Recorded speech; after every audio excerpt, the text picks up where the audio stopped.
su Porto! Oggi vi porto con me alla scoperta di Porto, la perla del nord del Portogallo, tra stradine acciottolate, azuleos colorati e il profumo del celebre vino Porto. Un viaggio tra storia, sapori e bellezza senza tempo. Siete pronti?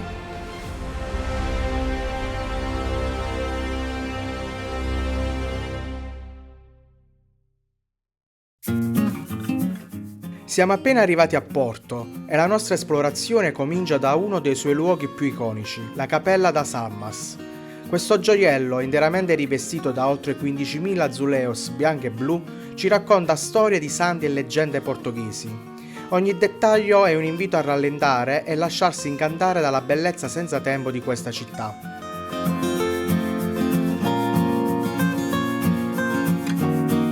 La prima sosta golosa è d'obbligo. Siamo alla Fábrica de Nata, dove gustiamo uno dei simboli più amati del Portogallo, il pastel de nata. Il contrasto tra la pasta sfoglia croccante e la crema calda e vellutata è semplicemente perfetto. Un morso e capiamo subito perché questo dolce è così celebre in tutto il mondo.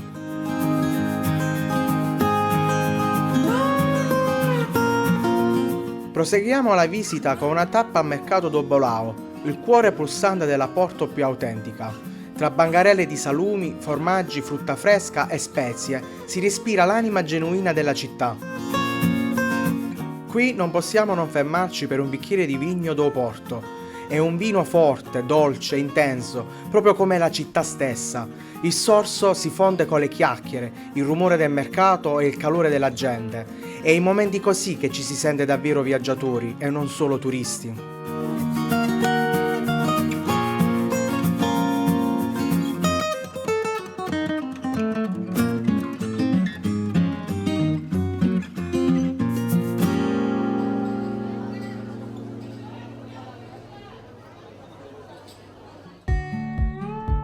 Scendiamo verso il quartiere Ribeira, il cuore storico di Porto, affacciato sul fiume Douro. Le facciate colorate, i panni stesi alle finestre e le viuzze acciottolate ci catapultano in un'atmosfera senza tempo.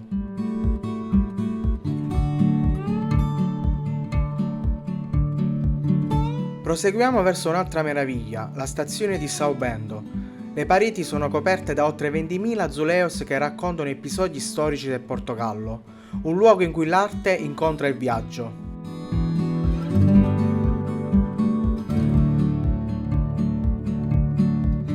La nostra prossima tappa è la maestosa cattedrale di Porto, o Sé do Porto, una fortezza di pietra che domina la città dall'alto.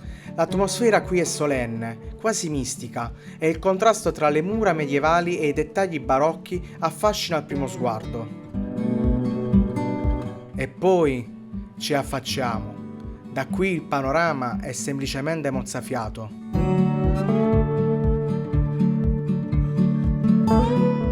Prendiamo l'ascensore che ci riporta giù verso il lungo fiume. Da qui ci aspetta un'esperienza imperdibile, un giro in barca sul Douro. Il movimento lento sull'acqua ci regala un nuovo punto di vista, quasi cinematografico. Dal fiume Porto si mostra in tutta la sua bellezza, i ponti, le case colorate e le cantine di vino.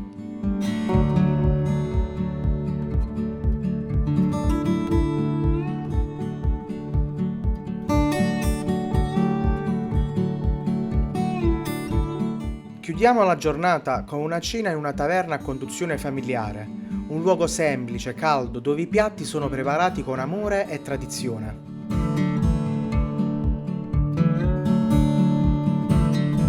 L'indomani la giornata inizia davanti alla chiesa di Santo Ildefonso, un altro spettacolare esempio di arte portoghese.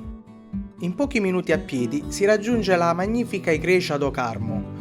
Da un lato la chiesa barocca, dall'altro la facciata ricoperta da uno dei pannelli di azuleos più fotografati di Porto. Saliamo poi sulla torre medievale dos Clérigos, uno dei simboli della città. La vista da lassù è impareggiabile. I tetti rossi, il Douro che serpeggia tra le colline e le chiese che punteggiano il paesaggio urbano.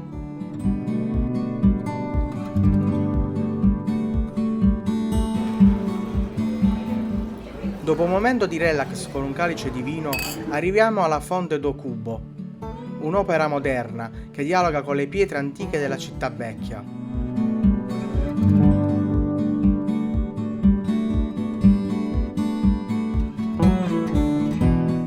Gli artisti di strada animano la città con la loro musica e noi ci fermiamo ad ascoltare.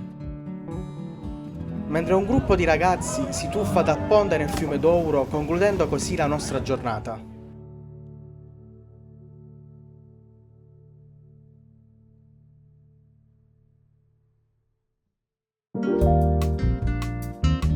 Ed eccoci di fronte a uno dei simboli assoluti di Porto, il ponte Dom Luis. Progettato da un allievo di Gustave Eiffel, collega le due anime della città. Da quassù la vista sul Douro e sulle case colorate della Ribeira è qualcosa che non si dimentica. Attraversarla a piedi è un'esperienza unica.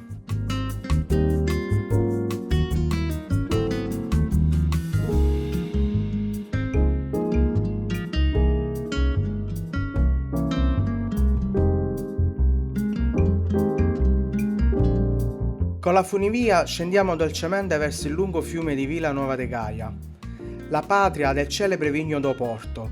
Qui si trovano le storiche cantine e proprio da questo lato del fiume, per secoli, le botti venivano trasportate su barche chiamate rabelos, un'antica tradizione che ancora oggi affascina e racconta la forte identità vinicola della regione. Facciamo una sosta curiosa in un negozio famoso per le sue sardine in scatola. Sì, proprio così, coloratissime, confezioni vintage, scaffali pieni come in una bottega d'altri tempi. È un prodotto semplice che qui diventa quasi oggetto da collezione. Poco più avanti entriamo in un altro luogo iconico, lo store più famoso per i pastéis de bacalao, croccanti fuori e morbidissimi dentro, con un cuore di formaggio, un mix irresistibile che unisce mare e montagna in un solo boccone.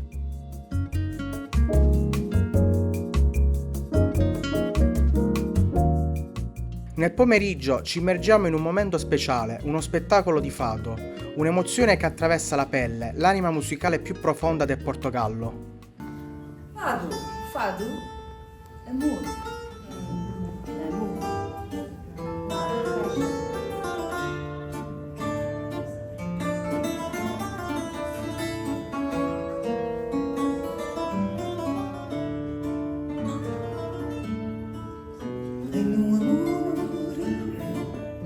Não posso confessar, mas posso chorar.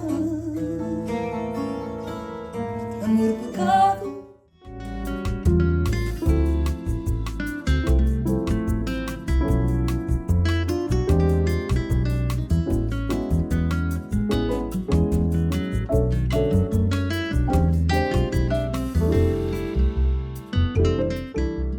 E per chiudere in bellezza ci fermiamo ad aspettare il tramonto. Porto ci saluta con un cielo che si accende di arancio e rosa e noi restiamo lì, in silenzio, con negli occhi tutta la sua poesia.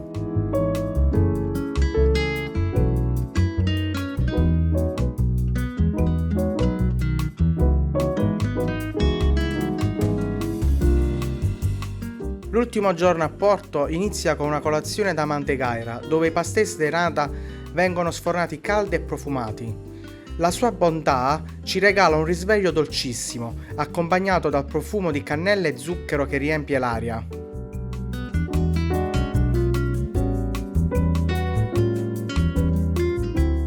Arriviamo a McDonald's Imperial, spesso definito il più bello del mondo, situato nell'ex caffè Imperial, un edificio art déco degli anni 30. Questo fast food conserva ancora le vetrate colorate, i lampadari di cristallo e l'aquila in bronzo scolpita da Henrique Moreira.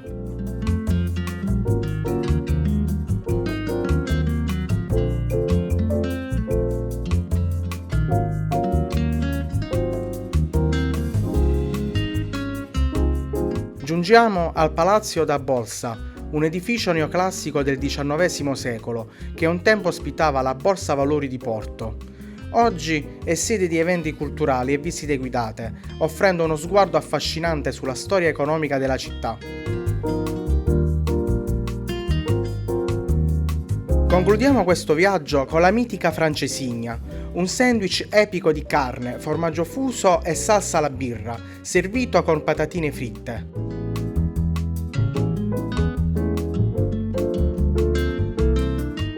porto non è solo un luogo, è un sentimento. Sono parole della celebre scrittrice portoghese Agustina Bessa Luís. E come darle torto? Cari amici, spero che questo viaggio vi abbia emozionato tanto quanto ha emozionato me. Se vi è piaciuto, lasciate un like, commentate e condividete le vostre impressioni. E non dimenticate di iscrivervi al mio canale per non perdere le prossime avventure. Ciao!